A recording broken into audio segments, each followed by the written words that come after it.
Hello students, once again you're most welcome to your favorite YouTube channel US classes and this is Vikram Rathore your math teacher। और बेटा आज का हमारा जो session है वो क्लास 12th मैथ्स के स्टूडेंट्स के लिए है, जिसमें कि हम इंटीग्रेशन को पढ़ने वाले हैं।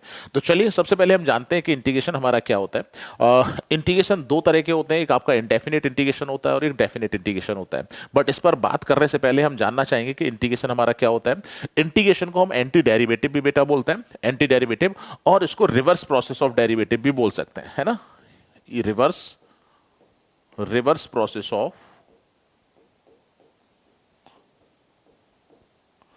ऑफ डेरिवेटिव, ये भी हम इसमें बोल सकते हैं इसको।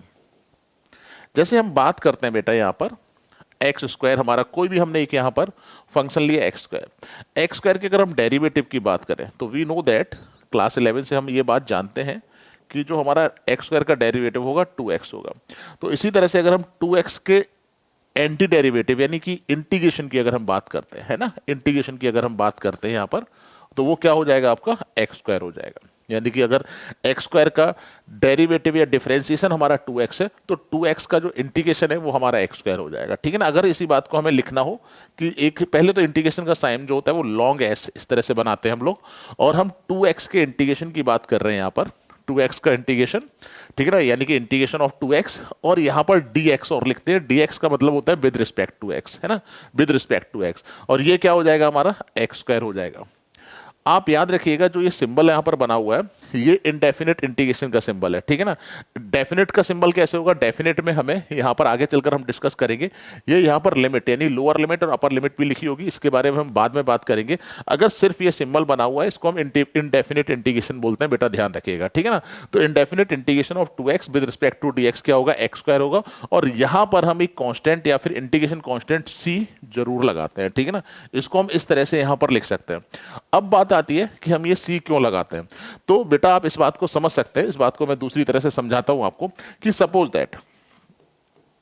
दैट हमने अगर एक्स स्क्वायर का डिफरेंशिएशन किया वो तो 2x होगा, अगर हम इसमें कोई कांस्टेंट लिखते हैं तो इस कांस्टेंट का डिफरेंशिएशन क्या हो जाएगा, 0 हो जाएगा। यानी एक्स स्क्वायर प्लस 1 के भी अगर हम डिफरेंशिएशन की बात करेंगे 2x होगा, है ना। अगर हम इसी तरह से D over d x x square plus 2 की बात करेंगे वो भी हमारा 2x होगा, है ना। डिफरेंशिएशन की कांस्टेंट का डिफरेंशिएशन क्या हो जाता है, 0 हो जाता है। या फिर हम बोल सकते हैं यहां पर कोई भी कांस्टेंट हमारा क्यों ना लिखा हो, है ना, कोई भी कांस्टेंट क्यों ना लिखा हो, उसका डिफरेंशिएशन हमारा 2x ही होगा। तो हम ये बोल सकते हैं, हाँ वैसे आप इसको देखिए दूसरा तरीका मैं आपको और बता दूं कि इसको अगर हम डी ओवर डी एक्स को, है ना, उधर ट्रांसफर करते हैं राइट हैंड साइड में, तो यहां पर तो सिर्फ रह जाता है एक्स स्क्वायर प्लस सी। देखिए जरा यहां पर क्या रह जाएगा, एक्स स्क्वायर प्लस सी लेफ्ट साइड में, डी एक्स ये उधर चला जाएगा तो 2x dx हो जाएगा, और d का मतलब होता है डेरिवेटिव, है ना, dx का मतलब होता है विद रिस्पेक्ट टू x, तो वो तो dx चला गया वहां पर, और d को अगर हम उधर ट्रांसफर करेंगे तो d डेरिवेटिव होता है राइट साइड में जाके ये एंटी डेरिवेटिव यानी इंटीग्रेशन हो जाता है।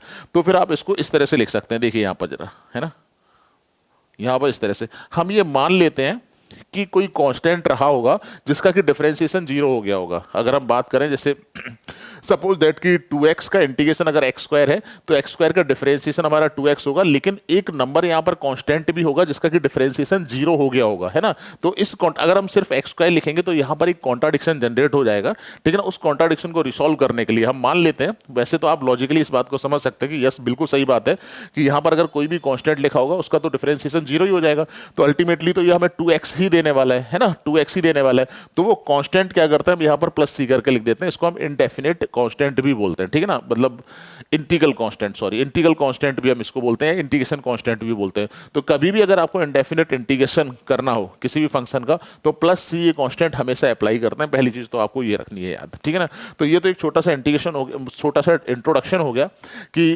जो इंटीग्रेशन होता है बेसिकली, एंड अगर डिफरेंशिएशन आपको आता है तो फिर इंटीग्रेशन में बहुत ज्यादा प्रॉब्लम नहीं आने वाली, बट अगर डिफरेंशिएशन नहीं आता है तो थोड़ा सा आपको जो है वो दिक्कत आएगी। तो पहले अगर आपने डिफरेंशिएशन नहीं पढ़ा हुआ है तो पहले डिफरेंशिएशन पढ़िए, उसके बाद हम लोग इंटीग्रेशन जो है वो बहुत आसानी से समझ सकते हैं। और बेसिकली इंटीग्रेशन हमारा क्या है, इसको हम बोलते हैं रिवर्स प्रोसेस ऑफ डिफरेंशिएशन, ठीक है ना। ये इसका इंट्रोडक्शन है, बेसिक कॉन्सेप्ट जो आपका है आपका इनडेफिनिट इंटीग्रेशन का या फिर इंटीग्रेशन का वो यही होने वाला है, ठीक है ना। अब कुछ हमारे पास अगर आपको पता हो तो कुछ स्टैंडर्ड फार्मूले डिफरेंशिएशन में होते थे, तो जितने फार्मूले हमारे डिफरेंशिएशन में होते थे स्टैंडर्ड फार्मूले, वही हमारे स्टैंडर्ड फार्मूले जो है वो इंटीग्रेशन में होने वाले हैं। तो चलिए आगे चलकर देखते हैं हमारे जो स्टैंडर्ड फार्मूले इंटीग्रेशन में है, यानी इंटीग्रेशन के क्वेश्चंस को जब हम सॉल्व करेंगे तो उसमें जो फॉर्मूले हम अप्लाई करते हैं उन फॉर्मूले के बारे में सबसे पहले जानते हैं।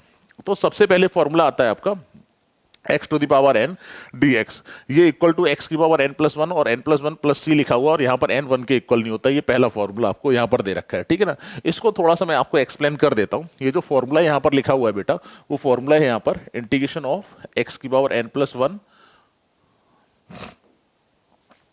D x equal to x की power n plus one, sorry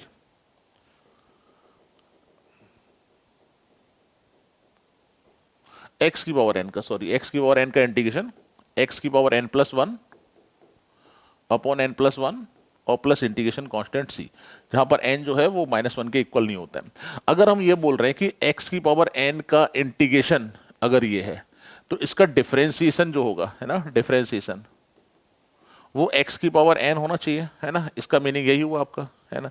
इस बात को समझते हैं, इसका डिफरेंशिएशन निकालते हैं। डी ओवर डी एक्स, देखिए बेटा यहाँ पर d over d x x की power n plus one upon n plus one, है ना। अगर हम ये बोल रहे हैं कि x की पावर n का इंटीग्रेशन x की power n plus one upon n plus one है, तो इसका मीनिंग ये हो गया, क्योंकि हमने बेसिक डेफिनेशन पढ़ी हुई है इंटीग्रेशन की, कि integration is also called the anti derivative, है ना। इसका मीनिंग ये हुआ कि x की पावर जो राइट हैंड साइड में वैल्यू है, इसका डिफरेंशिएशन x की पावर n होना चाहिए, है ना। इसका डिफरेंशिएशन x की पावर होना चाहिए, वहीं से सारे फॉर्मूले जनरेट हुए। तो यहाँ पर one upon n plus one हम कॉन्स्टेंट है, बाहर रख सकते हैं। We can write d over d x और x की power n plus one. Differentiation इसका हमें बड़ी आसानी से करना आता है, n प्लस वन, और अगर हम इसको x की पावर n से डिफरेंशिएट करेंगे तो ये पावर नीचे आ जाती है और एक पावर लेस कर दी जाती है, यानी n plus one minus one. तो यहां से तो ये कैंसिल हो जाएगा, हमारे पास फाइनली क्या आ जाएगा, x की पावर n, है ना। तो मैं यही बेसिकली बोल रहा था आपसे। अगर यहाँ पर अगर प्लस सी लिख भी लेते हैं तो ये तो डिफरेंशिएशन जीरो होगा बेसिकली, है ना। डी ओवर डी एक्स तो सी और ये प्लस जीरो, तो ये इफेक्ट नहीं डालेगा आपका, तो x की पावर n ही आना है ना। यही मीनिंग हुआ। आई थिंक आपको बात समझ में आ गई होगी यहाँ पर, कि हम इसको इस तरीके से लिख सकते हैं, ठीक है ना। बाकी जितने भी स्टैंडर्ड फॉर्मूले बने हुए हैं, है ना, वो इसी तरह से बने हुए हैं। तो फॉर्मूले तो आपको लर्न करने पड़ेंगे, ठीक है ना। एक और फॉर्मूला मैं आपको बता दे रहा हूँ कि हम जानते हैं D over d x sine x cos x होता है ना। ये फॉर्मूला हमें पता है, साइन एक्स कॉस एक्स होता है। अगर हम डी एक्स को उधर ट्रांसफर करेंगे तो it will be cos x d x, और डी जो है वो इंटीग्रेशन के साइन में, यानी डी को उधर भेजेंगे तो ये इंटीग्रेशन के साइन में कन्वर्ट हो जाएगा। राइट साइड में हमारे पास साइन एक्स आएगा और प्लस इंटीग्रेशन कांस्टेंट जो है वो अप्लाई करना है यहाँ पर, ठीक है ना। इंटीग्रेशन कांस्टेंट इस तरह से जैसे हम जानते हैं डी ओवर डी एक्स, यहाँ पर समझिए जरा, D over d x log x का डिफरेंशिएशन आपके पास होता था वन अपॉन एक्स। तो ये बात हम अच्छे से समझ सकते हैं कि अगर हम डी एक्स को इधर ट्रांसफर करेंगे तो one upon x d x, और डी उधर जाएगा तो एंटी डेरिवेटिव यानी इंटीग्रेशन का सिंबल ये लॉग एक्स हो जाएगा, ठीक है ना। और प्लस इंटीग्रेशन कांस्टेंट सी लगाना है। तो ये अगर आपको डिफरेंशिएशन के स्टैंडर्ड फॉर्मूले बेटा याद हैं, तो आप इसी तरह से इंटीग्रेशन के स्टैंडर्ड फॉर्मूले बना सकते हैं ना। वो आपको लर्न करना ही करना पड़ेगा, इसका ध्यान रखना है आपको। अच्छा, यहाँ पर एक बात और लिखी हुई है कि n is not equal to minus one, है ना। n की वैल्यू माइनस वन के इक्वल नहीं हो सकती है। अगर हम इसमें माइनस वन रखते हैं, है ना, थोड़ा सा चीज़ों को समझिए। अगर हम इसमें माइनस वन रखते हैं तो इंटीग्रेशन ये हो जाएगा एक्स की power minus one d x, ये इंटीग्रेशन हुआ। इसको हम लिख सकते हैं one upon x d x, है ना। और अगर हम ऐसा लिखते हैं तो इसका इंटीग्रेशन हो जाएगा आपका लॉग एक्स प्लस सी, है ना। तो यहां पर ध्यान रखना कि x की वैल्यू माइनस वन नहीं होनी चाहिए, बाकी x की वैल्यू मतलब सॉरी n की वैल्यू माइनस वन नहीं होनी चाहिए, बाकी आप n की वैल्यू कोई भी नंबर ले सकते हैं। यहाँ पर कंडीशन ही लगा हुआ है, ठीक है ना, इसको ध्यान रखिएगा। दूसरा, आप इस तरह से भी इस चीज को समझ सकते हैं कि अगर हम n की वैल्यू माइनस वन लेते हैं तो डिनोमिनेटर यहाँ पर क्या हो जाएगा, जीरो हो जाएगा, है ना। और डिनोमिनेटर जीरो है तो उसकी वैल्यू नॉट डिफाइंड हो जाएगी। तो ये भी एक कॉन्ट्राडिक्शन यहाँ पर जनरेट हो रहा है। सो दैट्स वाई यहाँ पर n जो है वो माइनस वन के इक्वल नहीं हो सकता। ये भी एक रीजन है, ठीक है ना। तो दो रीजन मैंने आपको यहाँ पर बता दिए। तो आई थिंक ये सारी चीजें आपको समझ में आ गई होंगी। अब जो इसके स्टैंडर्ड फॉर्मूले जो यहाँ पर लिखे हुए हैं बेटा, वो देख सकते हैं आप, है ना। x की पावर n का x की power n plus one upon n plus one plus c, और जहां पर n जो है वो जीरो के इक्वल नहीं होता, यानी कि n में प्लस वन पावर कर देंगे और जो पावर यहां पर होगी उसी का डिवाइड हो जाएगा। बहुत ज्यादा यूज होता है आपका x की पावर n का फॉर्मूला, है ना। फॉर्मूले तो सारे ही यूज होंगे। dx को आप देखिए x प्लस सी लिखा हुआ है, यहां पर ये भी आपको ध्यान रखना है dx का x प्लस सी। इस चीज को भी थोड़ा सा समझने की कोशिश करिए। अगर हम ये बोल रहे हैं, इसका मतलब हम ये बोल रहे हैं कि x का जो डिफरेंशिएशन है ना, x का जो डिफरेंशिएशन है वो यहाँ पर कुछ नहीं लिखा हुआ तो वन मानेंगे, वो वन है। तो हम जानते हैं कि x का डिफरेंशिएशन वन ही होता है x के रेस्पेक्ट में, ठीक है ना। तो यही तो मीनिंग हुआ ना इसका, कि हम ये बोल रहे हैं dx को जब आप इधर ट्रांसफर करेंगे तो ये वन इंटू डी एक्स हो जाएगा, है ना, वन इंटू डी एक्स हो जाएगा। और d को उधर भेजेंगे तो लॉन्ग इंटीग्रेशन, और इधर क्या रह जाएगा x, और इंटीग्रेशन कॉन्स्टेंट c लगाना मत भूलिएगा, ये ठीक है ना। तो इसको भी आपको ध्यान रखना है। वही है आपका कि अगर dx लिखा हुआ है d और x अगर है तो d खत्म हो जाएगा, ये इंटीग्रेशन खत्म हो जाएगा, ठीक है ना, ये डिफरेंशिएशन है और ये इंटीग्रेशन है, ये एंटी डेरिवेटिव है और ये डेरिवेटिव है ना। तो ये खत्म हो गया, सिर्फ जो x यहाँ पर लिखा हुआ वही आपका आंसर आ जाएगा, प्लस इंटीग्रेशन कांस्टेंट c, है ना। इसी तरह से अगर हम बात करते हैं cos x का sin x होगा, है ना, क्योंकि sin x का डिफरेंशिएशन cos x होता है, तो cos x का इंटीग्रेशन sin x होगा, ये ध्यान रखिएगा आप। इसी तरह से यहाँ पर ध्यान रखिएगा sin x का यहाँ पर माइनस cos x हो जाएगा, क्योंकि आप जानते हैं कि cos x का तो माइनस sin x होता है, तो माइनस cos x का sin x होगा, डिफरेंशिएशन, है ना। क्योंकि अगर हम ये बोल रहे हैं कि sin x का इंटीग्रेशन माइनस cos x है, तो इसका मीनिंग ये हुआ कि हम यहाँ पर ये बताना चाह रहे हैं, ये थोड़ा सा देख लीजिएगा यहाँ पर, कि माइनस cos x, सॉरी, ठीक है ना, ये हम बताना चाह रहे हैं कि माइनस cos x का डिफरेंशिएशन जो है वो sin x होता है, ठीक है ना। आप देख लीजिए यहाँ पे, चेक करिए, ये माइनस को बाहर रखें, cos x का क्या हो जाएगा, माइनस sin x होगा, ये बड़ी आसानी समझ सकते हैं यहाँ पर, ये sin x देखिए ये आ गया आपका, यानी d ओवर डी एक्स। अब अगर हम इसको d ओवर डी एक्स को, ठीक है ना, d ओवर डी एक्स को इधर हम ट्रांसफर करेंगे तो यहाँ पर dx आ जाएगा, ठीक है ना, ये खत्म हुआ, और d यहाँ पे पहुंचेगा तो ये इंटीग्रेशन का सिंबल, ये क्या रह जाएगा हमारे पास, माइनस cos x रह जाएगा, ठीक है ना। तो इस तरह से आप देख सकते हैं, यानी आपको ध्यान रखना है, sin x वहां पर cos x होता है तो डिफरेंशिएशन, यहाँ पर cos x का sin x होगा, और cos x का जो आपका डिफरेंशिएशन माइनस sin x होता था, तो यहाँ पर आपको ध्यान रखना कि जो इंटीग्रेशन होगा आपका, है ना, वो रिवर्स हो जाएगा, cos x का जो आपका cos x का sin x और sin x का माइनस cos x हो जाएगा, ठीक है ना। इसको आपको याद रखना है यहाँ से। इसी तरह से tan x का हमारा डिफरेंशिएशन होता था sec स्क्वायर x, तो यहाँ पर sec स्क्वायर x का इंटीग्रेशन क्या हो जाएगा, ये शायद मेरे ख्याल से गलत लिखा हुआ है, ये प्लस आना चाहिए यहाँ पर, है ना, सही कर लीजिएगा इसका, ये प्लस होगा यहाँ पर, ठीक है ना। tan x का डिफरेंशिएशन sec स्क्वायर x, तो sec स्क्वायर x का इंटीग्रेशन क्या हो जाएगा हमारा tan x। इसी तरह से cosic स्क्वायर x, है ना, आपको ध्यान हो cot x का होता था minus cosic square x, cot x का माइनस cosic स्क्वायर x ये होता था आपका, तो माइनस cosic स्क्वायर x का cot x होगा, फिर हम माइनस को इधर अगर हम भेज देंगे तो फिर ये प्लस का माइनस हो जाएगा, ठीक है ना, ये यहाँ पर हुआ है इस तरह से, तो ध्यान रखिएगा चीजों को। इसी तरह से आपका sec x का differentiation sec x tan x होता था, तो sec x tan x का आपका इंटीग्रेशन क्या हो जाएगा, sec x हो जाएगा। इसी तरह से आपको ध्यान अगर हो तो cosic x का minus cosic x cot x होता था, तो यहाँ पर cosic x cot x का माइनस cos x हो जाएगा, बिल्कुल सेम प्रोसीजर है ना, उसको आप याद कर लीजिएगा, ये सारे स्टैंडर्ड फॉर्मूले आपको लर्न करने ही पड़ेंगे बेटा। इसी तरह से अगर आपको पता हो कि साइन इनवर्स x का जो इंटीग्रेशन है, sorry differentiation sine inverse x का होता था 1/√1 माइनस एक्स स्क्वायर, अगर बेटा आपको याद हो, ये 9 की बात कर रहा हूँ यहाँ पर, कि d ओवर डी एक्स, है ना, डिफरेंशिएशन साइन इनवर्स x होता था, ये आपको पता होगा 1/√1 माइनस एक्स स्क्वायर, ठीक है ना। तो अब dx को इधर ट्रांसफर करेंगे तो 1/√1 माइनस एक्स स्क्वायर, ये dx हो जाएगा, और d उधर जाएगा इंटीग्रेशन का सिंबल, और ये राइट में बचे, लेफ्ट में बचेगा साइन इनवर्स x और प्लस इंटीग्रेशन कांस्टेंट c, इस तरह से, ठीक है ना, ये बन गया हमारा, है ना। सिमिलर वे में इसी तरह से इसको आप माइनस, क्योंकि अगर यहाँ पे हम इसी तरह से आप समझेंगे कि यहाँ पर आपका cos इनवर्स x का जो डिफरेंशिएशन होता था, सॉरी, cos इनवर्स x का आपका जो डिफरेंशिएशन होता था यहाँ पर, वो होता था -1/√1 माइनस एक्स स्क्वायर, ठीक है ना। अभी हम क्या करेंगे, इस माइनस को तो इधर लेकर आइए, है ना, तो ये माइनस cos इनवर्स x हो जाएगा, और ये dx को उधर लेकर जाएंगे तो ये √1 माइनस एक्स स्क्वायर, और dx बेटा बनेगा, और d उधर जाएगा तो इंटीग्रेशन का कांस्टेंट, देखिए जरा यहाँ पर, ठीक है ना, यही लिखा हुआ, तो माइनस cos इनवर्स x लिख सकते हैं, ठीक है ना। माइनस आपको जो है वो राइट साइड में ट्रांसफर कर देना है। इसी तरह से आपको ध्यान हो tan इनवर्स x का 1/1 प्लस एक्स स्क्वायर क्या होता था, डिफरेंशिएशन होता था, तो इसका इंटीग्रेशन जो हो जाएगा 1/1 प्लस एक्स स्क्वायर का tan इनवर्स होगा। सिमिलरली इसी तरह से 1/1 प्लस एक्स स्क्वायर को माइनस कॉट इनवर्स एक्स भी लिख सकते हैं, क्योंकि कॉट इनवर्स एक्स का जो डिफरेंशिएशन बच्चों होता था वो -1/1 प्लस एक्स स्क्वायर होता था, तो सेम प्रोसीजर है आपका, ठीक है। इसी तरह से आपको सेक इनवर्स एक्स का याद होगा, है ना, सेक इनवर्स एक्स का differentiation 1/x root x square minus 1 होता था, तो 1/x root x square minus 1 का जो इंटीग्रेशन होगा वो यहाँ पर सेक इनवर्स एक्स हो जाएगा। इसी तरह से सिमिलर वे में इसी तरह से आपका कॉसिक इनवर्स एक्स का जो डिफरेंशिएशन होता था वो -1/x root x square minus 1 होता था, अगर डिफरेंशिएशन आपको बच्चों पता है तो, ठीक है ना। तो इसी तरह से integration of 1/x root x square minus 1 with respect to x आपका क्या हो जाएगा, माइनस कॉसिक इनवर्स x हो जाएगा। तो ये स्टैंडर्ड फॉर्मूले आपको जो है बेटा वो याद रखने ही पड़ेंगे। इसी तरह से अगर हम ex की बात करते हैं, है ना, ex का देखिए जरा, डिफरेंशिएशन जो हमारा होता था e की पावर x का, वो ex ही होता था। अब हम ट्रांसफर करेंगे, dx इधर जाएगा, तो आपका क्या हो जाएगा, ex dx, d को अगर हम ट्रांसफर करते हैं तो इंटीग्रेशन हो जाएगा, और लेफ्ट में आपका ex और प्लस इंटीग्रेशन कांस्टेंट, ये c आपको अप्लाई ही करना पड़ेगा, है ना, वो आ जाएगा। इसी तरह से अगर हम log x की बात करते हैं तो आपको पता था log x, sorry, differentiation of log x आपका जो होता था वो होता था 1/x, है ना। तो अगर हम dx को इधर ट्रांसफर करेंगे तो 1/x dx हो जाएगा इंटीग्रेशन, और d इधर जाएगा आपका, तो इंटीग्रेशन के सिंबल में कन्वर्ट हो जाएगा, ये आपका log x बचा, ठीक है ना, मॉड लगा देते हैं, और प्लस इंटीग्रेशन कांस्टेंट c, ये आ जाएगा आपका, है ना। सारे के सारे फॉर्मूले वही है। इसी तरह ax की अगर हम बात करते थे, है ना, ax का भी आप देख लीजिएगा यहाँ पर।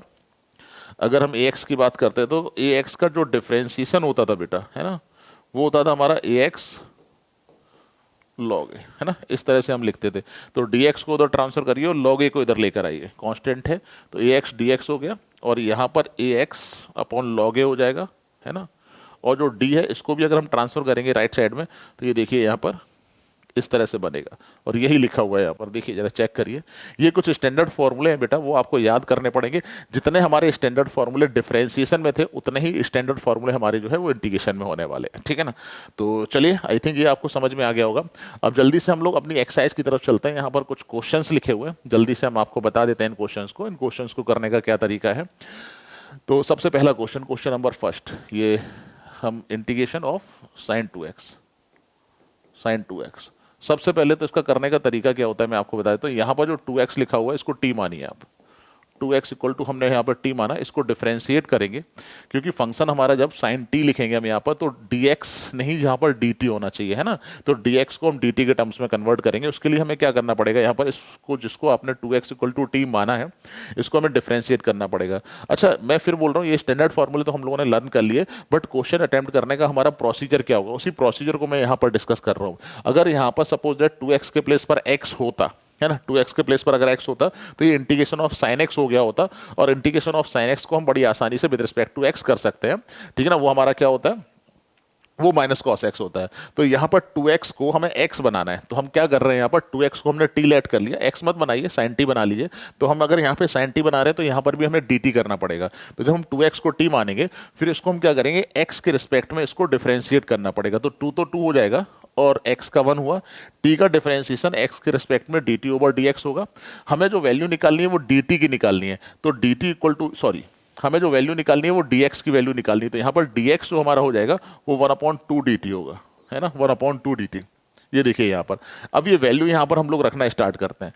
तो i इक्वल टू जो हमारे पास बनेगा वो i इक्वल टू हो जाएगा इंटीग्रेशन sin t, है ना, sin t, और dx के प्लेस पर 1/2 dt कुछ इस तरह से बनेगा, है ना। 1/2 को रखिए आप बाहर, इंटीग्रेशन ऑफ sin t ये इस तरह से बनेगा, और dt। तो sin t का डिफरेंशिएशन t के रिस्पेक्ट में जो होता है वो माइनस कॉस t हो जाता है। यहाँ पर इस तरह से हम माइनस कॉस t लिखेंगे, और प्लस इंटीग्रेशन कांस्टेंट c, और t के प्लेस पर जो हम लोगों ने लेट किया हुआ है ना, कॉस क्या लेट किया हुआ 2x, वो यहाँ पर रख दिया, और प्लस c, है ना। ये इस तरह से हमारा जो है इंटीग्रेशन आ जाएगा। इसका मैं शॉर्टकट भी आपको बता दे रहा हूँ, जो कि हम बहुत ज़्यादा यूज करेंगे। अभी तो ये प्रोसीजर पर हम गए लॉन्ग प्रोसीजर पर, बट इसका जो शॉर्टकट है ना, उसको भी हमें जरा समझना है। जैसे इंटीग्रेशन ऑफ sin 2x लिखा हुआ है ना, ये बड़ी आसानी से हम समझ सकते हैं कि ये जो है फॉर्म sin x की, यहाँ पर बेटा, यहाँ पर जिसको मैं सर्किल कर रहा हूँ यहाँ पर, अगर ये लीनियर फंक्शन ऑफ x है, अगर ये लीनियर फंक्शन ऑफ x है, ध्यान रखिएगा x के रिस्पेक्ट की बात कर रहा हूँ मैं, इन रिस्पेक्ट ऑफ x, अगर ये x का लीनियर फंक्शन है, तो आप इसको sin x मान सकते हैं, यानी sin x की फॉर्म लेट कर सकते हैं। तो sin x का हमारा जो इंटीग्रेशन होता है वो माइनस कॉस x हो जाता है। तो x के प्लेस पर यहाँ पर 2x है, और जो भी x का कोफिशिएंट होता है उसको डिवाइड कर दीजिए, ये इस तरह से। लेकिन ध्यान रखिएगा ये वैलिड तभी है जब, यहाँ पर मैं रिपीट कर रहा हूँ इस बात को, कि जब ये x का लीनियर फंक्शन होगा। अगर यहाँ पे 2x स्क्वायर लिखा होता तो फिर हम इस प्रोसीजर से इसको नहीं कर सकते थे, लेकिन अगर ये लीनियर फंक्शन ऑफ x है, लीनियर फंक्शन ऑफ x, ठीक है ना, इसको ध्यान रखिएगा। अगर ऐसा है तो हम sin x इसको लेट कर सकते हैं। बहुत सारे इंटीग्रेशन के क्वेश्चन में हम ये डायरेक्ट जो है वो यूज करेंगे। अगर यहाँ पर ये क्वाड्रेटिक होता, 2x स्क्वायर लिखा होता, तो फिर ये प्रोसीजर जो है वो वैलिड नहीं था, ठीक है ना। इसी तरह से अगर हम cos 3x का करेंगे, ये भी बड़ी आसानी से हम कर सकते हैं। क्वेश्चन नंबर 2, है ना। क्वेश्चन नंबर 3 पर आते हैं। क्वेश्चन नंबर 3 पर देखिए जरा, क्वेश्चन नंबर 3 जो हमें दे रखा है, i इक्वल टू, है ना, e to the power 3x, 3x है या 2x है, देख लीजिए, जो भी है 2x लिखा हुआ है ना,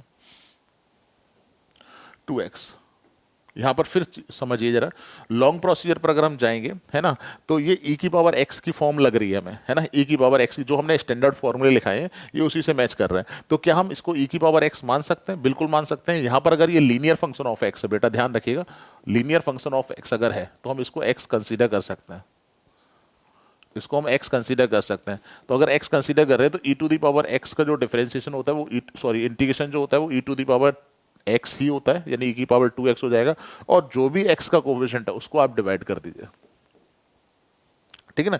ये आपका आंसर यहाँ पर हो जाने वाला है, इस तरह से करेंगे हम इसको यहाँ पर, ठीक है ना। और बाकी अगर आप लॉन्ग प्रोसीजर पर जाते हैं तो 2x equal to t let करिए, जो हमने क्वेश्चन नंबर फर्स्ट में प्रोसीजर यूज किया था वो करके आप इसको कर सकते हैं, उसमें भी कहीं कोई प्रॉब्लम नहीं है। इसी तरह से थर्ड क्वेश्चन की तरफ आते हैं, तो ए एक्स प्लस बी का होल स्क्वायर है हमारा, है ना, question number 4, I for integration a x plus b का होल स्क्वायर बेटा लिखा हुआ है यहाँ पर, ठीक है ना। तो यहाँ पर देखिए ये होल पावर जो होती है तो हम कंपेयर करते हैं कि हमारा x की पावर n या a की पावर x या e की पावर x तो नहीं बन रहा है, जैसा हम डिफरेंशिएशन में चेक करते थे, यहाँ पर भी हम चेक कर सकते हैं। तो अगर आप नोटिस करेंगे तो यहाँ पर पावर कांस्टेंट है, अगर बेस हमारा वेरिएबल है ना, बेस अगर वेरिएबल है और पावर कांस्टेंट है, पावर अगर कांस्टेंट है तो ये जो फॉर्म होती है ये x की पावर n की फॉर्म होती है ना। तो क्या हम पहले तो समझेंगे क्या हम इसको x मान सकते हैं? तो ये अगर ये लीनियर फंक्शन ऑफ x है ना, लीनियर फंक्शन ऑफ x अगर ये है तो हम इसको x मान सकते हैं। तो यस, ये लीनियर फंक्शन ऑफ x है, तो x की पावर n से करेंगे। आपको पता होगा कि x की पावर n का जो इंटीग्रेशन है वो x की power n plus one upon n plus one और प्लस सी, ये हमारा फॉर्मूला होता है ना, ये हमारा फॉर्मूला होता है। अगर हम इस क्वेश्चन में अप्लाई करेंगे तो आई इक्वल टू हमारे पास बनेगा ए एक्स प्लस बी, यानी कि पावर को क्या करेंगे प्लस कर देंगे, 2 यानी प्लस 1 3 हो जाएगा, और जो पावर होती है उसी का डिवाइड कर देते हैं।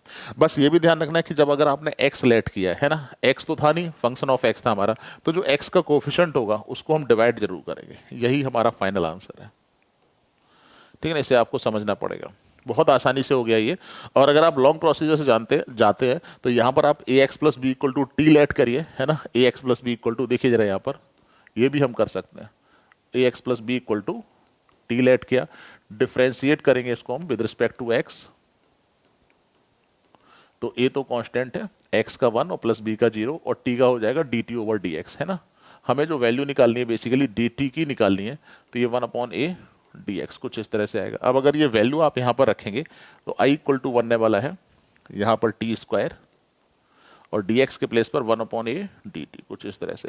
1 अपॉन ए हमारा कांस्टेंट है, इसको आप बाहर रख सकते हैं, ये बन जाएगा हमारा टी स्क्वायर डी टी, है ना। तो आई इक्वल टू हमारा बनेगा 1 upon A T Q upon 3, ये एक्स की पावर एन का फॉर्मूला इसमें अप्लाई कर दिया। अब यहाँ पर आप टी की वैल्यू रख सकते हैं, तो it will be 1 upon 3a, और टी हमारे पास क्या है ए एक्स प्लस बी का होल क्यूब और प्लस इंटीग्रेशन कांस्टेंट सी, है ना। इनडेफिनिट में प्लस सी लगाना बिल्कुल मत भूलिएगा, ये मैं आपसे बार बार कह रहा हूँ, इसका लॉजिक भी मैंने आपको बता दिया था। तो आई थिंक सो कि ये क्वेश्चन आपको समझ में आ गया होगा, है ना। अब हम अपने क्वेश्चन नंबर 5 की तरफ बच्चों चलते हैं, and the question number 5 is this, ये हमारा क्वेश्चन नंबर 5 है। चलिए इसको करते हैं, साइन 2x 4 e की पावर 3x, question number 5, I equal to sine 2x minus 4 e की पावर 3x dx, ये हमारा क्वेश्चन है। यहाँ पर देखिए सबसे पहले मैं आपको बता देता हूँ, अलजेब्रा ऑफ इंटीग्रेशन में ये इंटीग्रेशन का साइन जो है वो स्प्लिट हो जाता है। जैसे डिफरेंशिएशन को हम प्लस या माइनस के साथ अंदर मल्टीप्लाई कर सकते थे, उस तरह इंटीग्रेशन को भी हम प्लस या माइनस साइन के साथ अंदर मल्टीप्लाई कर सकते हैं। यानी साइन 2x का आप इंटीग्रेशन अलग कर सकते हैं यहाँ पर, साइन 2x dx, और minus 4 e to the power 3x, ये इंटीग्रेशन अलग कर सकते हैं, ठीक है ना। ये इस तरह से सेपरेट हो जाता है।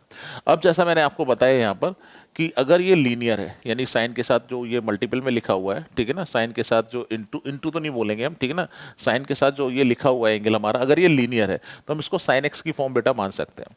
तो साइन एक्स का हमारा जो इंटीग्रेशन होता है वो cos x होता है, तो यहाँ पर x के प्लेस पर 2x लिखा हुआ, जो x का कोफिशिएंट है उसका डिवाइड कर देंगे हम लोग, इसको ध्यान रखना। And by the similar procedure -4 constant इसको बाहर रखेंगे, e की पावर 3x करना है, तो e की पावर 3x e की पावर x की फॉर्म हो सकती है अगर जो पावर यानी x के प्लेस पर जो लिखा हुआ है वो लीनियर है। तो यहाँ पर आप देख सकते हैं कि 3x जो यहाँ पर लिखा हुआ है लीनियर है हमारा, है ना। मैं फिर बोल रहा हूँ, अगर यहाँ पर ये स्क्वायर होता है ना, तो फिर हम e की पावर x नहीं बोल सकते थे। ध्यान रखना, e की पावर x की फॉर्म हम तभी बोल सकते हैं जब x के प्लेस पर, यानी x जो पावर में लिखा हुआ है उसके प्लेस पर अगर लीनियर फंक्शन ऑफ x अगर आपका है तो, ठीक है। तो इसका आपको ध्यान रखना है। तो ये x लीनियर है 3x यहाँ पर, तो फिर हम इसको e की पावर 3x का e की पावर 3x लिखेंगे, क्योंकि e की पावर x का इंटीग्रेशन e की पावर x ही होता है, और जो x का कोफिशिएंट है उसका डिवाइड हो जाने वाला है, और फाइनली हमारा जो इंटीग्रेशन कांस्टेंट जो है वो प्लस c आ जाएगा। ये फाइनल हमारा इंटीग्रेशन हो गया। बहुत सिंपल है। इसी तरह से क्वेश्चन नंबर जो हमारा 6 है उसको हम देखेंगे, बड़ी आसानी से कर सकते हैं। क्वेश्चन नंबर 6 हमारा i equal to integration of 4 e की पावर 3x प्लस 1 dx, ठीक है ना। ये इसको इंटीग्रेट करना है, तो लेफ्ट साइड में i इक्वल टू ये 4 हम कांस्टेंट लेंगे, उसी तरह से फिर से सेपरेट कर सकते हैं बेटा हम। इंटीग्रेशन का मल्टीप्लाई हम प्लस या माइनस के साथ अंदर कर सकते हैं, ध्यान रखना है आपको, है ना। और प्लस 1 dx हो जाएगा, तो 1 का तो कोई मीनिंग नहीं होता है, तो इस तरह से लिख लीजिए। हालांकि आप ये फिर से वही आपका इंटीग्रेशन आ गया, e की पावर 3x का e की पावर 3x हो जाएगा, और x का जो कोफिशिएंट है वो 3 है तो 3 का डिवाइड, और प्लस 1 का कोई मीनिंग नहीं है, dx का x होता है, और प्लस हमारा इंटीग्रेशन कांस्टेंट जो है वो प्लस c आ जाएगा। यही हमारा फाइनल आंसर होने वाला है। तो आई थिंक ये बात आपको अच्छे से समझ में आ गई होगी, है ना। नेक्स्ट क्वेश्चन की तरफ हम लोग चलते हैं। क्वेश्चन नंबर हमारा 7। यहाँ पर जो इंटीग्रेशन दिया हुआ है, सबसे पहले इसको आई लेट करिए, है ना। हमने लेट कर लिया आई इक्वल टू, आई नोटेशन है हमारा, नथिंग एल्स। अब हमें इसका इंटीग्रेशन करना है, तो क्या करेंगे हम, ऐसा जरूरी नहीं कि ओरिजिनल फंक्शन को ही हमें इंटीग्रेट करना होता है, हम सिंप्लीफाई करके भी इंटीग्रेट कर सकते हैं। जैसे अभी ये एक्स स्क्वायर बाहर लिखा हुआ है, 1 माइनस 1/x² लिखा हुआ है, तो अभी तो हमारे पास प्रोडक्ट टूल है नहीं, है ना, प्रोडक्ट टूल है नहीं। और प्रोडक्ट टूल भी हम आपको बता दें, डिफरेंट कैडर के जो फंक्शन होते हैं, एक ट्रिग्नोमेट्रिक, एल्जेब्रिक, उसमें लगाते हैं। आगे चलकर हम इसके बारे में पढ़ेंगे। डिफरेंशिएशन में भी हमने ऐसा ही करा हुआ था। अगर सेम कैटेगरी के आपके फंक्शन, जैसे एक्स स्क्वायर भी एल्जेब्रिक है और 1 माइनस 1/x² ये भी एल्जेब्रिक है, और अगर वो सिंप्लीफाई हो रहा है तो आप सिंप्लीफाई करिए। तो सिंप्लीफाई करने के लिए बच्चों हम लोग क्या करेंगे, इसका अंदर मल्टीप्लाई कर देंगे, है ना। तो ये एक्स स्क्वायर हो जाएगा और ये -1 हो जाएगा। अब बड़ी आसानी से आप समझ सकते हैं कि जो इसका इंटीग्रेशन होगा, आप सेपरेट कर लीजिए इंटीग्रेशन को, है ना, यानी कि इंटीग्रेशन का मल्टीप्लाई, एक्स स्क्वायर का इंटीग्रेशन अलग करेंगे हम लोग, और 1 का जो इंटीग्रेशन है वो अलग करेंगे, है ना, इस तरह से। तो ये x की पावर n से हम लोग कर सकते हैं। x की पावर n का जो इंटीग्रेशन होता है वो एक पावर जो है वो +1 करी जाती है, यानी 3, और जो पावर होती है उसी का डिवाइड कर देते हैं हम लोग, और x के प्लेस पर x ही है, फिर तो कोई बात ही नहीं है, और -1 का कोई मीनिंग नहीं है, dx का x हो जाएगा, और प्लस इंटीग्रेशन कांस्टेंट हमारा c। ये हमारा आंसर होने वाला है। बस सिंपल, बहुत आसान है इंटीग्रेशन के क्वेश्चंस, हम आपको बता दें, बहुत ज़्यादा मुश्किल नहीं है, ठीक है ना। अभी तो हमारे बेसिक ही चल रहे हैं सारे के सारे, इनको अच्छी तरह से समझ लेंगे आप, तो आगे जो हमारी एक्सरसाइज है उनको बहुत अच्छे तरीके से हम लोग कर सकते हैं, है ना। आगे देखिए, नेक्स्ट क्वेश्चन हमारा दे रखा है, सेम अप्रोच के साथ हम लोग इस क्वेश्चन को करेंगे। तो लेट आई इक्वल टू, सबसे पहले तो हमने इसको आई लेट कर लिया यहाँ पर, है ना। फिर वही हम अप्रोच लगाएंगे, a x square plus b x plus c d x दिया हुआ है, ठीक है। डायरेक्ट तो ये हम इसको एक्स नहीं मान सकते हैं, है ना, क्वाड्रेटिक है हमारा, सबसे पहले तो आपको ये समझना है। दूसरी चीज, यहाँ पर हम अप्लाई जो कर रहे हैं वो इंटीग्रेशन को सेपरेट कर दे रहे हैं, a x square d x plus b x d x और plus integration c d x. Constant को आप बाहर कर सकते हैं, यहाँ पर कांस्टेंट अगर हम बात करेंगे इट विल बी ए, और इंटीग्रेशन के अंदर जो हो जाएगा x square d x, b भी हमारा कांस्टेंट है, इसको बाहर करिए, एक्स डी एक्स, सी भी हमारा कांस्टेंट है, तो इंटीग्रेशन डी एक्स कुछ इस तरह से बनेगा, है ना। और उसके बाद आई इक्वल टू, हम इसको x³ प्लस बी x² है ना, x के बार n से कर रहे हैं हम लोग, इसको +1 पावर करेंगे, वही डिवाइड कर देंगे, और प्लस यहाँ पर क्या आ जाएगा c dx, और इंटीग्रेशन कांस्टेंट यानी हम यहाँ पर +c लगा सकते हैं। यही हमारा आंसर होगा इसका, ठीक है ना। बहुत सिंपल सा क्वेश्चन है ये हमारे। नेक्स्ट क्वेश्चन की तरफ चलते हैं। इसको आप डू योर सेल्फ बोलूंगा मैं आपको, ये आप खुद करिएगा, सेपरेट करना है, और बड़ी आसानी से स्टैंडर्ड फॉर्मूले हमारे बन रहे हैं, बड़ी आसानी से ये क्वेश्चन होने वाला है, ठीक है ना। इसको आपको खुद से करना है। नेक्स्ट देखिए यहाँ पर √x - 1/√x का होल स्क्वायर, है ना। सबसे पहले तो लेट आई इक्वल टू, बेटा, है ना, पहले तो आप देखिए क्या ये x की होल पावर है, तो x की पावर है ना क्या, तो x की पावर n इसको नहीं बोल सकते, क्योंकि x की पावर n ये तभी होगा जब ये लीनियर होगा, तो यहाँ पर ये लीनियर ही नहीं है ना। तो फिर क्या करेंगे हम इसको, अगर ये फॉर्म तो बन नहीं रही है तो हम इसको एक्सपेंड करेंगे, यानी सिंप्लीफाई करेंगे, यानी a - b के होल स्क्वायर से आप इसको ओपन कर दीजिए, है ना। तो ये x हो जाएगा, +1/x होगा बेटा, और -2 हो जाएगा, अगर हम इसको a - b के होल स्क्वायर से ओपन करते हैं। अब आपको क्या करना है, अलग अलग इंटीग्रेट कर देना, यानी कि होल स्क्वायर जब किया तो पावर खत्म हो गई हमारी, है ना। अब उसके बाद आप इंटीग्रेशन का मल्टीप्लाई कर दीजिए या फिर सेपरेट कर दीजिए, तो ये बन जाएगा x dx 1/x dx और -2 dx, ये इस तरह से बनेगा। टू कांस्टेंट है, बाहर रखा, dx आ गया। तो x को x की पावर n से अगर हमें करना है तो x की पावर 2 अपॉन 2 बनेगा। 1 अपॉन एक्स का आपको याद रखना है log x, या ln x भी लिखते हैं हम लोग यहाँ पर, और माइनस 2 dx का x हो जाएगा, और प्लस इंटीग्रेशन कांस्टेंट हमारा c। यही हमारा फाइनल आंसर है। बहुत ही सिंपल से क्वेश्चन है ना। पहली एक्सरसाइज है, ठीक है ना, बहुत बेसिक से क्वेश्चन है। आपको आई थिंक अच्छे से समझ में आ रहे होंगे बेटा, और अगर अच्छे से समझ में आ रहे हैं तो वीडियो को लाइक करना बिल्कुल मत भूलिएगा। चलिए नेक्स्ट क्वेश्चन की तरफ हम लोग चलते हैं, है ना। इसमें देखिए इस तरह से दे रखा है हमें यहाँ पर। अभी क्या है कि ये रेशनल फंक्शन है ना। रेशनल फंक्शन है, मैं आपको बता दे रहा हूँ कि इंटीग्रेशन में तो क्वोशिएंट टूल होता ही नहीं है, डिफरेंशिएशन में होता है, बट इंटीग्रेशन में क्वोशिएंट टूल नहीं होता है। और फिर न्यूमरेटर भी अलजेब्रिक है, डिनोमिनेटर भी अलजेब्रिक है, तो इसको सिंप्लीफाई करना पड़ेगा हमें। अब सिंप्लीफाई आप कैसे कर सकते हैं, है ना। वैसे भी अगर क्वोशिएंट टूल होता भी तो इसमें हम पहले सिंप्लीफाई करने का सोचते हैं। वैसे तो इंटीग्रेशन में क्वोशिएंट टूल होता ही नहीं है, ठीक है ना। फिर भी अगर क्वोशिएंट टूल होता है तो दोनों न्यूमरेटर और डिनोमिनेटर अलजेब्रिक है, तो एल्जेब्रिक एल्जेब्रिक तो सिंप्लीफाई हो सकते हैं। सेम कैटेगरी के अगर फंक्शन है, हम आपको बता दें, ठीक है ना, वो सिंप्लीफाई होते हैं। मींस अगर टिग्नोमेट्रिक है, हम सिंप्लीफाई करने के लिए सोचेंगे, है ना। एल्जेब्रिक है, हम सिंप्लीफाई करने के लिए सोचेंगे। अगर सेम कैटेगरी के फंक्शन दे रखे हैं तो फिर हम सिंप्लीफाई करने पर जा सकते हैं।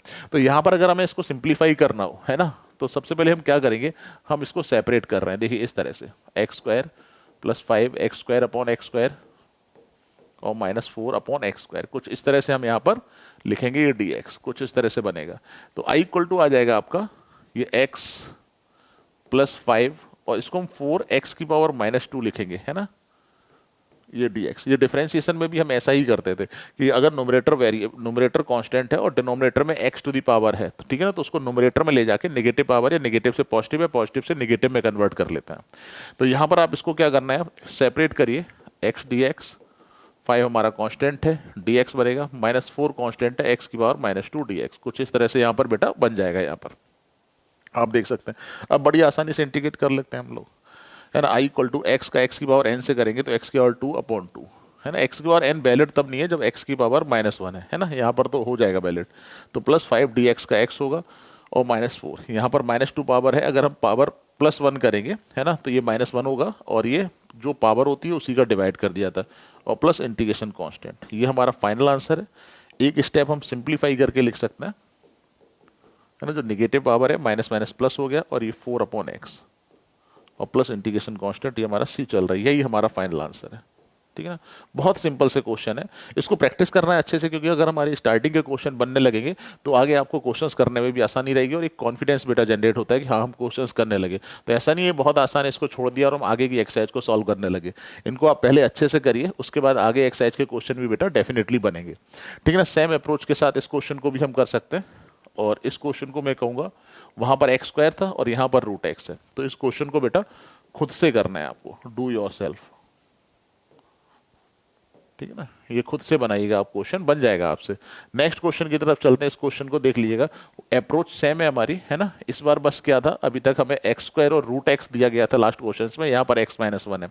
तो यहाँ पर भी हम थोड़ा सा x-1 को सेपरेट करने की कोशिश करेंगे, बट अगर हम x³ अपॉन x-1 करेंगे तो उससे कोई फायदा नहीं है, ठीक है ना। अगर थोड़ा सा आप ध्यान दें तो ये x-1 ही प्रॉब्लम है। इसको अगर सॉर्ट आउट कर दिया, यानी इसको सॉल्व कर लिया, इसको रीअरेंज कर दिया, तो क्वेश्चन बन जाएगा।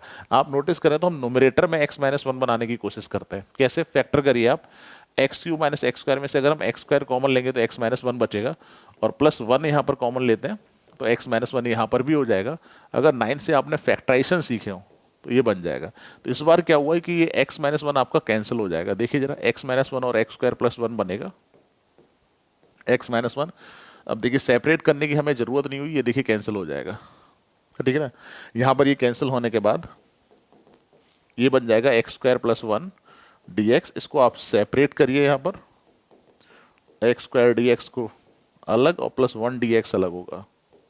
तो जो फाइनल आंसर हमारा आएगा बेटा, वो फाइनल आंसर x³ अपॉन 3 और प्लस dx का x और प्लस इंटीग्रेशन कांस्टेंट c, यानी ये x की पावर n से हम इसका इंटीग्रेशन करेंगे तो +1, यानी कि 2 + 1 3 हो जाएगा, और जो पावर होती है उसी का डिवाइड कर देते हैं, क्योंकि x की पावर n+1 अपॉन n+1, ठीक है ना। ये मैंने अभी फॉर्मूला जब लिखा था तो बताया था आपको, ध्यान रखिएगा। बड़ी आसानी से क्वेश्चन बन गया हमारा। नेक्स्ट क्वेश्चन की तरफ चलते हैं। √x का हम मल्टीप्लाई कर देंगे यहाँ पर, ठीक है ना। सेम अप्रोच है, एक क्वेश्चन हमने किया था अभी लास्ट टाइम पर। √x का मल्टीप्लाई करिए, सिंप्लीफाई करिए, तो ये √x माइनस x √x बेटा ये बनेगा, है ना। इसको थोड़ा सा और पावर की फॉर्म में अगर लिखना चाहें तो वी कैन राइट एक्स की पावर 1/2 और सेपरेट भी करते जाइए, माइनस यहाँ पर एक्स की पावर 3/2 और ये देखिए सेपरेट कर लिया, है ना, सेपरेट तो हमें करना ही पड़ेगा। उसके बाद एक्स की पावर एन अगर लगाते हैं तो +1 करेंगे तो 3/2 और जो पावर होती है उसी का बेटा यहाँ पर डिवाइड, है ना, माइनस इसमें भी +1 करेंगे तो 5/2 बनेगा और ये 5/2 का ही डिवाइड हो जाएगा और प्लस इंटीग्रेशन कांस्टेंट हमारा c बनेगा बेटा यहाँ पर। तो ये i इक्वल टू 2/3 और x की पावर 3/2, है ना, और माइनस 2/5 और x की पावर 5/2 और प्लस इंटीग्रेशन कांस्टेंट ये c, रेसिप्रोकल हो जाएगा 5/2 का, ठीक है ना। ये बेसिक सी कैलकुलेशन है, ये बेटा आप खुद करिएगा इसको, बहुत सिंपल से क्वेश्चन है, मैं सिर्फ आपको बता दे रहा हूँ कि थोड़ा सा आप चीज़ों को सीखें कि कैसे हमें करना है। बाकी ये सारे क्वेश्चन आप बेटा होमवर्क में कर सकते हैं, है ना। नेक्स्ट क्वेश्चन की तरफ चलेंगे, ये भी सेम अप्रोच है ना। इस क्वेश्चन को भी बेटा डू योरसेल्फ, रूट एक्स का मल्टीप्लाई कर देंगे, ये क्वेश्चन भी बड़ी जल्दी से बन जाएगा आप लोगों से, है ना, ये क्वेश्चन खुद करिएगा। नेक्स्ट क्वेश्चन की तरफ चलते हैं, इसमें हम सेपरेट कर लेंगे, है ना। सेपरेट करने के बाद ये क्वेश्चन भी हमारा जो है आसानी से बन जाने वाला है, ठीक है ना। ये क्वेश्चन भी आपको खुद से करना है। नेक्स्ट क्वेश्चन, ये क्वेश्चन भी आप बेटा खुद करेंगे, यहाँ पर कुछ क्वेश्चन ये मैंने होमवर्क के लिए आप लोगों के लिए लिखे हुए हैं, ये क्वेश्चन भी आपको खुद करना है ना। सेपरेट करना है, बड़ी आसानी से बन जाएंगे बेटा क्वेश्चन। ये भी क्वेश्चन आपका खुद से होगा, डू योरसेल्फ लिख दे रहा हूँ। कुछ बच्चे सोच रहे हैं कि ये सिर्फ मैंने पहली एक्सरसाइज जो है प्रैक्टिस के लिए आप लोगों के लिए क्वेश्चंस कुछ लिखे हुए हैं, है ना, ये क्वेश्चन आपको करने हैं। उसके बाद इस क्वेश्चन को, क्वेश्चन नंबर 19 को आप देखिए यहाँ पर, क्वेश्चन नंबर 19 अभी जैसे आप देख रहे होंगे यहाँ पर कोई डायरेक्ट फॉर्मूला तो इसमें लगने नहीं वाला है और डिनोमिनेटर को आपको जरूर अरेंज करना है, तो इसको सिंप्लीफाई करना पड़ेगा। तो सेक स्क्वायर एक्स को 1/cos² लिख सकते हैं बेटा, है ना, और यहाँ पर 1/cos² को sin² लिख सकते हैं, sin² dx। तो i इक्वल टू ये बन जाएगा हमारे पास tan²x, है ना, कुछ इस तरह से बन जाएगा। हमेशा बता दे रहा हूँ, ये याद अपने टिप्स पर रखना, tan² का कभी भी अगर इंटीग्रेशन आता है तो sec² -1 में कन्वर्ट करिए, क्योंकि इसका स्टैंडर्ड डायरेक्ट फार्मूला नहीं हमें पता है ना। डायरेक्ट फार्मूला हमारे पास tan² का नहीं है, ध्यान रखिएगा। tan² जब भी मिलेगा आपको तो उसको sec² -1 लिखना है और cot² का cos² -1, इसको आपको लर्न कर लेना है। जहां पर भी देखेगा दिमाग नहीं लगाना है, तुरंत से कर देना है इसको। यानी जैसे ही आप देखेंगे tan² तो आपको ध्यान रखना है, सर ने बताया कि वी कैन राइट sec² -1, इसको हम इस तरह से लिख सकते हैं, है ना। तो i इक्वल टू कितना हो जाएगा, ये sec² -1 को सेपरेट करिए, sec² dx अलग चलेगा माइनस ये dx अलग चलेगा, क्योंकि tan² का डायरेक्ट फॉर्मूला नहीं होता, बट sec² का आपके पास डायरेक्ट स्टैंडर्ड फॉर्मूला है tan x, है ना, क्योंकि tan x का sec² डिफरेंशिएशन होता है, तो sec² का आपको tan x इंटीग्रेशन मिल जाएगा, माइनस dx क्या बनेगा x और प्लस c। फॉर्मूले आपको सारे बेटा लर्न करने ही पड़ेंगे, इसका कोई इलाज नहीं है, ट्रीटमेंट नहीं है। डिफरेंशिएशन के फॉर्मूले याद है तो वहीं से आप मैच करके कर लीजिएगा, ठीक है ना। इसके बाद नेक्स्ट क्वेश्चन की तरफ चलते हैं। फिर से आप देखिए इसमें क्वेश्चन में let i equal to, separate करिए, सिंप्लीफाई करना पड़ेगा cos² को, है ना, तो सेपरेट करिए यहाँ पर, तो we can write 2/cos² -3 sin x upon cos², है ना, और dx कुछ इस तरह से चलेगा। तो i इक्वल टू ये चलेगा आपका 2 बाहर रखा हमने, 1/cos² कितना हो जाएगा sec² dx और -3, है ना। sin x अपॉन cos² की बात करते हैं तो एक cos x तो इसके साथ अरेंज हो जाएगा हमारा, है ना। मैं डायरेक्ट ही लिखता जा रहा हूँ, ये करा हमने, इसको dx सेपरेट कर लिया तो 2/cos² क्या हो जाएगा हमारा sec², 3 बाहर रखा, sin के साथ एक cos है तो tan x और एक अगर cos बचा तो उसको sec x लिख सकता है, ठीक है ना। ये हमारे पास बन गया। तो ये हमारे पास दोनों ही स्टैंडर्ड फॉर्मूले हैं। tan² का इंटीग्रेशन sec² का इंटीग्रेशन tan x होता है बेटा, और -3 sec x tan x का इंटीग्रेशन sec x होता है, ठीक है ना। ये तो बहुत सिंपल क्वेश्चन बन गया, है ना, और प्लस इंटीग्रेशन कांस्टेंट c, ठीक है ना। ये एक्सरसाइज आपकी 7.1 थी, इसके कुछ क्वेश्चंस मैंने आपको यहाँ पर करा दिए, है ना, कुछ क्या लगभग सारे ही क्वेश्चंस आपके हो गए, बहुत बेसिक क्वेश्चंस हैं बेटा। आई थिंक ये एक्सरसाइज आपको अच्छे से समझ में आ गई होगी, नहीं अगर आई है तो वीडियो को रिवाइंड करके देखिए। और खुद से मैं फिर बोल रहा हूँ आपसे, ठीक है ना, practice makes a man perfect, यानी कि जितनी आप ज़्यादा प्रैक्टिस करेंगे चीज़ें उतनी ज़्यादा से आपको समझ में आएंगी। सिर्फ वीडियो देख के आपको लगा कि नहीं हम क्वेश्चंस कर लेंगे, तो ये आपकी गलत फहमी है। क्वेश्चंस को बेटा एक बार खुद से करके कम से कम जरूर देखना है, एक से ज़्यादा बार करके देखते हैं देन इट्स बहुत बहुत अच्छी बात है ये, बट एटलीस्ट आपको वन टाइम जो है क्वेश्चन खुद से जरूर करके देखना है। खुद करेंगे तब आपको प्रॉब्लम समझ में आएगी, ठीक है ना। वरना वीडियो देखकर तो हमेशा आपको ये लगता रहेगा कि नहीं यार ये तो बड़े आसान से क्वेश्चन है, हम लोग कर लेंगे, है ना। और अगर ये आप सोच रहे हैं तो थोड़ा सा मुझे लगता है कि गलत है ये, है ना। क्वेश्चन एक बार बनाइए। आपको नेक्स्ट वीडियो में हम आपको 7.2 एक्सरसाइज को सॉल्व कराएंगे। इंटीग्रेशन जो है बहुत अच्छी एक्सरसाइज है, हम आपको बता दें, बहुत अच्छे मतलब चैप्टर है। और इसकी एक्सरसाइज भी जो एनसीईआरटी में दे रखी है, बड़े अच्छे क्वेश्चंस दे रखे हैं। ये तो बड़ा बेसिक सा था, हम आपको बता दें 7.1। जैसे जैसे आगे एक्सरसाइज की तरफ चलेंगे तो वहां पर आपको थोड़ा सा पता लगेगा, अच्छे और स्टैंडर्ड क्वेश्चन है। तो अगर इंटीग्रेशन को आप पढ़ना चाहते हैं तो सबसे पहले मैं आपको सजेस्ट करूंगा, पहले आप एनसीईआरटी लगाइए, मुझे लगता है, फिर आप दूसरी बुक्स की तरफ जाइए, तो आप क्वेश्चन ज़्यादा अच्छे से बना पाएंगे, ठीक है ना। आई थिंक वीडियो आपको ये अच्छा लगा होगा। वीडियो अगर अच्छा लगा तो वीडियो को लाइक करना बिल्कुल मत भूलिएगा, और चैनल पर अगर नए हैं तो चैनल को सब्सक्राइब जरूर करिएगा। Now thank you to all of you for watching this. Thank you.